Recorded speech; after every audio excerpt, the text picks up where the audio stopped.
Hi hello ನಮಸ್ತೆ, ಎಲ್ಲರೂ ಹೇಗಿದ್ದೀರಾ? ಎಲ್ಲರೂ ಚೆನ್ನಾಗಿದ್ದೀರಾ ಅಂತ ಭಾವಿಸ್ತಾ ಇವತ್ತಿನ ಲಾಗ್ನ ಶುರು ಮಾಡೋಣ. ಇವತ್ತಿನ ಲಾಗಲ್ಲಿ ಫ್ಯಾಮಿಲಿ ಲಾಗ್ ಆಗಿರುತ್ತೆ. ಸೊ ಇವರು ನಮ್ಮ ಚಿಕ್ಕನಾದ್ನಿ, ಹಾಗೆ ದೊಡ್ಡನಾದ್ನಿ ಮತ್ತು ನಾನು. ಚಿಕ್ಕನಾದ್ನಿ ಮನೆಯಲ್ಲಿ ಕಬ್ಬಾಳಮ್ಮ ತಾಯಿ ಪೂಜೆ ಇತ್ತು ಭಾನುವಾರ, ಅದಕ್ಕೋಸ್ಕರ ಇದು ಶನಿವಾರದ ಸಂಜೆ ಲಾಗು. ಸೊ ನೋಡಿ, ನಾವು ಹೋಗೋಷ್ಟರಲ್ಲಿ ಎಲ್ಲ ನುಗ್ಗೆಕಾಯಿ ಸಾರು ಮಾಡಿ ಅನ್ನ ಮಾಡಿದರು. ಅದಕ್ಕೆ ಬೋಂಡದ ಪ್ರಿಪೇರ್ ಆಗ್ತಾಯಿದೆ ಅಂತಲೇ ಹೇಳ್ಬೋದು. ಇದು ನಮ್ಮೆಲ್ಲರ ಗಂಡೈಕ್ಲ ಸೈನ್ಯ ಅಂತಲೇ ಹೇಳ್ಬೋದು. ಸೊ ಏನೋ ಹೇಳ್ತಾರಲ್ಲ, ಗಂಡಿ ಸೈನ್ಯ ಅಂತ, ಆ ರೀತಿ ಒಂದು ಸೈನ್ಯ ನಮ್ಮದು. ಸೊ ಹಾಗೆ ನೋಡಿ, ಎಲ್ಲ ಬೋಂಡಾಗಿ ರೆಡಿ ಮಾಡ್ಕೊತಾಯಿದ್ರು ಎಲ್ಲರೂ. ನಾನು ಸುಮ್ಮನೆ ಬೆಳ್ಳುಳ್ಳಿ ಬಿಡಿಸ್ತಾ ಇದ್ದೆ. ಆಲ್ಮೋಸ್ಟ್ ಎಲ್ಲ ಕೆಲಸ ಪಾಪ ನಾಳೆದು ಮಾಡ್ಕೊಬಿಟ್ಟಿದ್ದಾರೆ ಅವರೇ. ಸುಮ್ಮನೆ ನಾವು ಬೆಳ್ಳುಳ್ಳಿ ಬಿಡಿಸ್ತಾ ಇದ್ವಿ. ಸೊ ಹಾಗೆ ಇಲ್ಲಿ ನೋಡಿ, ನುಗ್ಗೆಕಾಯಿ ಸಾರು ರೆಡಿ ಇದೆ. ಅದ್ರ ಜೊತೆಗೆ ಬೋಂಡ ಹಾಕೋಕ್ಕೆ ಬಾಣಲೆನೂ ಸಹ ಇಟ್ಟಿದ್ದಾರೆ. ನನ್ನ ದೊಡ್ಡ ಅಳಿಯ ಮಾಡ್ತಿರುವಂತಹ ವಿಡಿಯೋ, ಅಂದರೆ ದೊಡ್ಡ ಮಗ ಮಾಡ್ತಿರುವಂತಹ ವಿಡಿಯೋ ಇದು. ಸೊ ಲಾಗ್ ಅಂತಲೇ ಹೇಳ್ಬೋದು. ನಿಮಗೂ ಸಹ ಫ್ಯಾಮಿಲಿ ಲಾಗ್ ಇಷ್ಟ ಆಗುತ್ತೆ. ಹಾಗೆ ನೋಡಿ, ಪ್ರತಿಯೊಂದೂ ಸಹ ಬೋಂಡಾಗೆ ರೆಡಿ ಆಯಿತು ಇಲ್ಲಿ. ಸೊ ಏನಂತಾರೆ, ಮಕ್ಕಳಿರೋ ಮನೆ ಅಲ್ವಾ, ಕೆಲಸಗಳು ಎಷ್ಟು ಮಾಡಿದ್ರೂ ಮುಗಿಯಲ್ಲ, ಆ ರೀತಿ ಕೆಲಸಗಳಿರುತ್ತೆ ಅಂತಲೇ ಹೇಳ್ಬೋದು. ಇಲ್ಲಿ ಇವಾಗ ಬೋಂಡಕ್ಕೂ ಸಹ ರೆಡಿ ಆಯಿತು. ಊಟ ಮಾಡೋದು ಒಂದೇ ಬಾಕಿ. ನೋಡಿ, ನಾನು ಆಗಲೇ ಹೇಳಿದೆ, ಪ್ರತಿಯೊಂದು ನಾನ್ ವೆಜ್ಗೆ ಎಲ್ಲ ಬಿಡಿಸಿ ಇಟ್ಬಿಟ್ಟಿದ್ರು ನಮ್ಮ ಚಿಕ್ಕನಾದ್ನಿ. ನಾವು ಹೋಗೋಷ್ಟರಲ್ಲಿ ಕೆಲಸನೇ ಇಲ್ಲ ಅಂತಲೇ ಹೇಳ್ಬೋದು. ಸುಮ್ಮನೆ ಎಲ್ಲರೂ ಸೇರಿದಂಗೆ ಆಗುತ್ತೆ ಅಂತ ಸಂಜೆ ಒಂದು ರೌಂಡ್ ಹೋಗಿದ್ದೆ ನಾನು. ನನಗೆ ನಮ್ಮ ನಾದ್ನಿ ಮನೆ ತುಂಬ ಹತ್ತಿರ, ನಿಯರ್ ಅಂತಲೇ ಹೇಳ್ಬೋದು. ಸೊ ನೋಡಿ, ಈಗ ಬೋಂಡ ಕಲಿಸ್ತಾ ಇದ್ದಾರೆ. ಹಾಗೆ ಒಂದು ಕಡೆ ಸಾರಿಗೂ ಸಹ ಒಗ್ಗರಣೆನೂ ಸಹ ರೆಡಿ ಆಯಿತು. ಎಲ್ಲನೂ ಸಹ ಮುಗೀತು, ಊಟ ಮಾಡೋದೊಂದೇ ಬಾಕಿ. ಹಾಗೆ ತುಂಬಾ ಏನಂತಾರೆ, ಫ್ಯಾಮಿಲಿ ಲಾಗ್ ಅಂತ ಹೇಳಿದ್ರೆ ಎಲ್ಲರೂ ಇಷ್ಟಪಡ್ತೀರಾ ಅಂತಲೇ ಅಂದ್ಕೋತೀನಿ.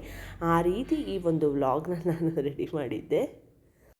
ಸೊ ನೋಡಿ, ಪ್ರತಿಯೊಂದೂ ಸಹ ಎಲ್ಲನೂ ಸಹ ರೆಡಿ ಆಗಿತ್ತು. ಇನ್ನು ಊಟ ಮಾಡೋದೊಂದೇ ಬಾಕಿ. ಏನು ಮಕ್ಕಳಿದ್ಮೇಲೆ ತಿಂಡಿ ಇರಲೇಬೇಕಲ್ವ.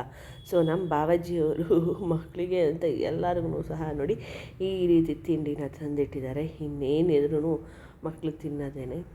ಅದಕ್ಕೆ ನಮ್ಮ ನಾದಿ ಎಂಜಾಯ್ ಅಂತ ಇದ್ದರು. ಸೊ ನೋಡಿ, ಇದೆಲ್ಲ ಮಕ್ಕಳಿಗೇ ತಿಂಡಿ ಪಾಪ ಅವ್ರು ತಂದಿರೋದು. ಸೊ ಪ್ರತಿ ಸರಿನೂ ಹೀಗೇ ಸೇರಿದ್ರೆ ಎಲ್ಲರ ಮನೆಯಲ್ಲೂ ಸಹ ಇದೇ ರೀತಿ ತಿಂಡಿಮಯ ಆಗಿರುತ್ತೆ. ನಮ್ಮದೊಂಥರ ಕೂಡು ಕುಟುಂಬ ಇದೆ, ದೊಡ್ಡ ಕುಟುಂಬ. ಸೊ ಇರೋದು ನಾನು ಆಗಲೇ ಹೇಳಿದೆ, ಇವ್ರ ತಂಗಿ ಅಂತ. ಇವರು ನಮ್ಮ ಮನೆಯವರಿಗೆ ಅಕ್ಕ, ಇಬ್ಬರು ನಾದಿನಿದಿರು. ಸೊ ಬೋಂಡ ಮಾಡ್ತಾಯಿದ್ರು. ಸೊ ಅದನ್ನು ಅದೇ ಮಾತಾಡ್ತಾಯಿದ್ವಿ.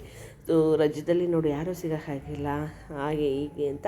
ರಜದಲ್ಲಿ ಯಾಕೆ ಸಿಕ್ಕಿಲ್ಲ ಅಂತ ಹೇಳಿದ್ರೆ, ಹೆಲ್ತ್ ಇಶ್ಯೂ ಇತ್ತು. ಈಗ ಒಂದು ಸ್ವಲ್ಪ ಜ್ವರ ಬಂದರೆ ಮಕ್ಕಳಿರೋ ಮನೆ ಅಲ್ವಾ, ಬೇಗ ಹರಡೋಗುತ್ತೆ. ಆ ಒಂದು ಕಾರಣಕ್ಕೆ ಸ್ವಲ್ಪ ಅವಾಯ್ಡ್ ಮಾಡಿದ್ವಿ ಅಷ್ಟೇ. ಸೊ ನೋಡಿ, ನಾನು ನಿಂತ್ಕೊಂಡು ಮಾತಾಡ್ತಾಯಿದ್ದೆ. ಹಾಗೆ ಇರುತ್ತಲ್ಲ ಕಾನ್ವರ್ಸೇಷನ್ನು. ಆ್ಯಕ್ಚುಲಿ ನಾವು ಯೂಟ್ಯೂಬ್ ಬಗ್ಗೆನೇ ಮಾತಾಡ್ತಾಯಿದ್ವಿ, ಬೇರೆ ಕಾನ್ವರ್ಸೇಷನ್ ನಾವು ಮಾಡೇ ಇಲ್ಲ ಅಂತಲೇ ಹೇಳ್ಬೋದು. ಯೂಟ್ಯೂಬ್ ಕಾನ್ವರ್ಸೇಷನ್ನೇ ನಾವು ಮಾಡ್ತಾಯಿದ್ದಿದ್ದು. ಸೊ ಎಲ್ಲ ರೀತಿ, ಯಾವ ರೀತಿ ಮಾಡಬೇಕು, ಯಾವ ರೀತಿ ಮಾಡಬಾರ್ದು, ಹಾಗೆ ಯಾವೊಂದು ಲಾಗ್ನ ಹಾಕ್ತೀಯ, ಇದೇ ಮಾತಾಗಿತ್ತು. ಸೊ ನೋಡಿ, ಒಂದು ರೌಂಡು ಬೋಂಡ ಆಗಿದೆ. ಈಗ ಇನ್ನೊಂದು ರೌಂಡ್ ಬೋಂಡನೂ ಸಹ ಹಾಕ್ತಾಯಿದ್ದಾರೆ. ಕೊನೆಗೆ ಈಗ ಬಿಸಿ ಬಿಸಿ ಬೋಂಡನೂ ಸಹ ರೆಡಿ ಆಗಿದೆ. ಸೊ ಈಗ ನಾನು ಸಹ ಟೇಸ್ಟ್ ಮಾಡು ಅತ್ತೆ ಅಂತ ನನ್ನ ಅಳಿಯ ಹೇಳ್ತಾಯಿದ್ದ. ಅದಕ್ಕೆ ಒಂದು ಸುಮ್ಮನೆ ಟೇಸ್ಟ್ ಮಾಡೋಣ, ಎಷ್ಟು ಬಿಸಿ ಇತ್ತು ಅಂತ. ಬಿಸಿ ಇದೆ ಅಂತ ಹೇಳಿದ್ರು ಕೇಳ್ತಾ ಇಲ್ಲ, ಟೇಸ್ಟ್ ಮಾಡಿ ಅತ್ತೆ ಅಂತಂದರು. ಆ್ಯಕ್ಚುಲಿ ಅವ್ರು ಮಾಡೋ ಬೋಂಡ ತುಂಬ ಚೆನ್ನಾಗಿರುತ್ತೆ, ಅವ್ರು ಮಾಡೋ ಅಡುಗೆನೇ ಚೆನ್ನಾಗಿರುತ್ತೆ, ಇನ್ನು ಬೋಂಡ ಚೆನ್ನಾಗಿರಲ್ವ. ಸೊ ಹೇಗಿತ್ತು ಅತ್ತೆ ಅಂದರೆ, ಸೂಪರಾಗಿತ್ತು ಕಣೋ, ಬಿಸಿ ಇರು ಅಂತ ಹೇಳ್ತಾಯಿದ್ದೆ. ಒಂದು ಕಡೆ ಪಾಪ ನಮ್ಮ ಚಿಕ್ಕನಂದಿ ಊಟಕ್ಕೆ ರೆಡಿ ಮಾಡ್ತಾಯಿದ್ದಾರೆ. ಇಲ್ಲಿ ನಮಗೆ ಲಾಗ್ ಹುಚ್ಚು, ಅಲ್ಲಿ ಅವರು ಪಾಪ ಊಟಕ್ಕೂ ಸಹ ರೆಡಿ ಮಾಡ್ತಾಯಿದ್ರು. ನಾನು ಹೇಳೋದಲ್ಲ, ದೊಡ್ಡ ನಾದಿನಿ ಬೋಂಡನೂ ಸಹ ಚೆನ್ನಾಗಿ ಮಾಡ್ತಾರೆ, ಅಡುಗೆನೂ ಸಹ ಚೆನ್ನಾಗಿ ಮಾಡ್ತಾರೆ. ಸೊ ಇದೆಲ್ಲ ನನ್ನ ಅಳಿಯ ತೊಗೊಂಡಿರುವಂತಹ ಕ್ಲಿಪ್ಪಿಂಗ್ಗಳು. ಸೊ ಪ್ರತಿಯೊಂದೂ ಸಹ ಏನಂತಾರೆ, ಮಕ್ಕಳಿಗೆ ಅಂತಲೇ ನೋಡಿ, ಎಲ್ಲರಿಗೂ ಒಂದೊಂದು ರೀತಿ ಚಾಕ್ಲೇಟು, ಜ್ಯೂಸು, ಬಿಸ್ಕೆಟ್ಸು ಎಲ್ಲ ಇದೇ ಮಯ ಇರುತ್ತೆ. ಸೊ ಅದಕ್ಕೆ ನಾನು ಹೇಳ್ತಾಯಿದ್ದೆ, ಈಗ ತಿನ್ಬೇಡ್ರಿ ಕಣ್ರೋ, ಊಟ ಮಾಡಲ್ಲ, ನಾಳೆ ತಿನ್ನಿ, ಇನ್ನು ನಾಳೆವರೆಗೂ ಇರ್ತಿರಲ್ಲ ಅಂತ ಹೇಳ್ತಾಯಿದ್ದೆ. ನೋಡಿ, ಎಲ್ಲರ ಕೈಯಲ್ಲೂ ಫೋನು. ಈ ಗಂಡೈಕ್ಲಾಗಲಿ ಹೆಣ್ಣೈಕ್ಲಾಗಲಿ ಫೋನ್ ಅಂತೂ ಇರಬೇಕು. ಈಗಿನ ಜನ್ರೇಷನ್ ಅವ್ರಿಗೆ ಫೋನ್ ಕೈಯಲ್ಲಿ ಇದ್ದುಬಿಟ್ರೆ ಮುಗೀತು, ಎಲ್ಲ ಮುಗ್ದೋಗ್ತಾನೆ ಕೆಲಸಗಳು. ಸೊ ಆ ರೀತಿ ನಮ್ಮ ಮನೆಯಲ್ಲೂ ಸಹ ಇದೇ ರೀತಿ ಫೋನ್ನ ಇಟ್ಕೊಂಡು ಕೂತಿದ್ರು. ಸೊ ನೋಡಿ, ಗರಿ ಬೋಂಡ ರೆಡಿ ಇದೆ. ನೀವು ಸಹ ಊಟಕ್ಕೆ ಕೂರ್ಬೋದು, ನಾನು ಸಹ ಇವಾಗ ಊಟಕ್ಕೆ ಕೂರೋದೇ ಕೆಲಸ. ಸೊ ಅದೇ ಹೇಳಿದ್ನಲ್ಲ, ನಮ್ಮ ಕಾನ್ವರ್ಸೇಷನು.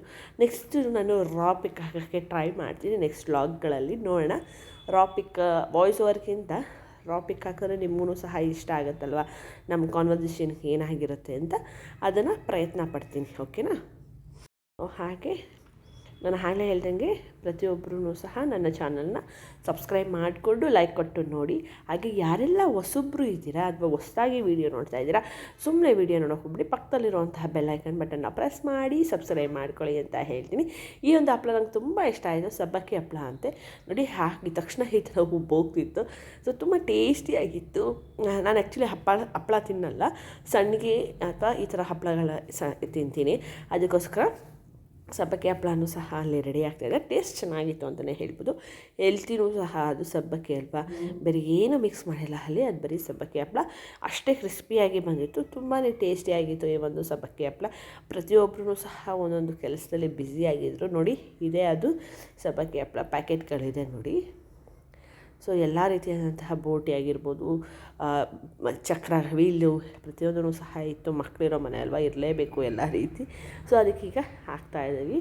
ಸೊ ಪ್ರತಿಯೊಂದೂ ಆಯಿತು. ಈಗಾಗಲೇ ಹೇಳಿದ್ನಲ್ಲ, ಬೋಂಡದ ಥರ ಆಯಿತು. ಈಗ ಲೈಟಾಗಿ ಪಕೋಡ ಥರ ಮಾಡೋಣ ಅಂತ ಹೇಳ್ಬಿಟ್ಟು ಸಹ ಅದನ್ನು ಸಹ ಹಾಕಿದ್ರು. ಈ ಒಂದು ಸಬ್ಬಕ್ಕಿ ಹಪ್ಪಳ ತುಂಬ ಟೇಸ್ಟಿಯಾಗಿದೆ. ನೀವು ಸಹ ಎಲ್ಲಾದರೂ ಕಂಡರೆ ಈ ಒಂದು ಸಬ್ಬಕ್ಕಿ ಹಪ್ಪಳನ ತೊಗೊಳ್ಳಿ, ತಿನ್ನಿ, ಟೇಸ್ಟಾಗಿದೆ. ಕಾವ್ಯ ಹೇಳಿದ್ಲು ಅಥವಾ ಚೀಕ್ ವ್ಲಾಗ್ಸ್ ಅವ್ರು ಹೇಳಿದ್ರು ಅಂತ ತಿನ್ನಿ. ಓಕೆನಾ? ಸೊ ಸದ್ಯಕ್ಕೆ ಈಗ ಊಟ ಮಾಡೋವಂಥ ಸಮಯ. ಪ್ರತಿಯೊಬ್ಬರೂ ಸಹ ಊಟಕ್ಕೆ ಕೂತಿದ್ವಿ ನಾವು. ಊಟಕ್ಕೆ ನಮ್ಮ ದೊಡ್ಡ ನಾದಿನಿಯವರು ಬಡಿಸ್ಕೊಡ್ತಾಯಿದ್ರು. ಸೊ ಉಲ್ಲಾಸ್ ಅಂತೂ ಮಕ್ಕಳು ಸಿಕ್ಕಿದಾರಲ್ಲ, ಎಲ್ಲ ಅಣ್ಣಂದ್ರು ಅವನಿಗೆ. ಸೊ ಸಿಕ್ಕಿರೋದ್ರಿಂದ ನಾವು ಕಾಣೋದೇ ಇಲ್ಲ, ಅಲ್ಲೇ ಅವ್ರ ಪಕ್ಕನೇ ಇರಬೇಕು, ಅವ್ರ ಜೊತೆನೇ ಇರಬೇಕು ಅಂತ ಅವನು. ಊಟ ಎಲ್ಲ ಆದಮೇಲೆ ಆಚೆ ಮನೆಯಿಂದ ಆಚೆ ಮಕ್ಕಳೆಲ್ಲ ಆಟ ಆಡ್ತಾಯಿದ್ರು. ಅದರಲ್ಲಿ ನಮ್ಮ ಚೀಕು ಏನೋ ಒಂಥರ ಖುಷಿ, ಜೋಶು. ಮನೇಲೇ ಇರ್ತಾರಲ್ವ ನೋಡಿ, ಇಷ್ಟು ಜನ ಸಿಕ್ಬಿಟ್ರು ನನಗೆ ಅಣ್ಣಂದರು ಅಂತ ಹೇಳ್ಬಿಟ್ಟು ಫುಲ್ ಜೋಶಲ್ಲಿ ಆಟ ಆಡ್ತಾಯಿದ್ದ. ಇನ್ನೂ ತುಂಬ ಕ್ಲಿಪ್ಪಿಂಗ್ಗಳಿದೆ, ಬಟ್ ಅದೇ ಹಾಕಿದ್ರೆ ಬೋರ್ ಆಗುತ್ತೆ ಅಂತ ನಾನು ನಿಮಗೆ ಹಾಕಿಲ್ಲ.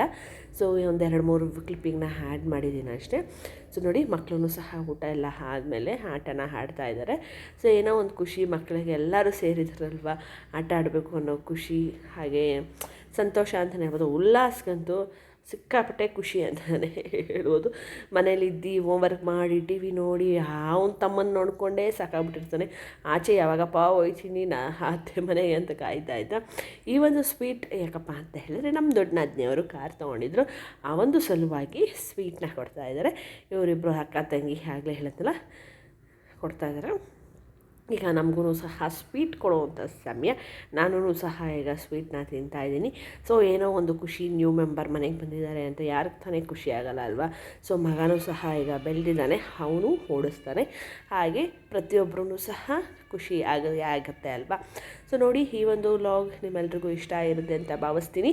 ಮತ್ತೆ ನಾನು ಮುಂದಿನ ವ್ಲಾಗಲ್ಲಿ ನಿಮ್ಮೆಲ್ರಿಗೂ ಸಿಗ್ತೀನಿ. ಅಲ್ಲಿವರೆಗೂ ನಮ್ಮ ಚಾನಲ್ನ ಸಬ್ಸ್ಕ್ರೈಬ್ ಮಾಡಿಕೊಂಡು ಲೈಕ್ ಕೊಟ್ಟು ನೋಡಿ ಅಂತ ಹೇಳ್ತಾ, ಪ್ರತಿಯೊಬ್ಬರು ಯಾರೇ ವಿಡಿಯೋ ನೋಡಿದ್ರು ನಿಮಗೆ ಏನೇ ಅನಿಸಿದ್ರು ಸಹ ಕಮೆಂಟ್ ಬಾಕ್ಸಲ್ಲಿ ತಿಳಿಸ್ಬೋದು. ಕಮೆಂಟ್ ಬಾಕ್ಸ್ ಇರೋದೇ ನಿಮಗೋಸ್ಕರ ಅಂತ ಹೇಳ್ತಾ, ಇಲ್ಲಿಗೆ ಈ ಒಂದು ವ್ಲಾಗ್ನ ಮುಗಿಸ್ತೀನಿ. ಸ್ವೀಟ್ ತಿಂದ್ಕೊಂಡು ಮತ್ತೆ ಮುಂದಿನ ವ್ಲಾಗಲ್ಲಿ ಇದೇ ಫ್ಯಾಮಿಲಿ ಜೊತೆ ಫ್ಯಾಮಿಲಿ ವ್ಲಾಗ್ ಆಗಿ ಬರ್ತೀನಿ ಅಂತ ಹೇಳ್ತಾ, ಲವ್ ಯು ಆಲ್, ಟಾಟಾ.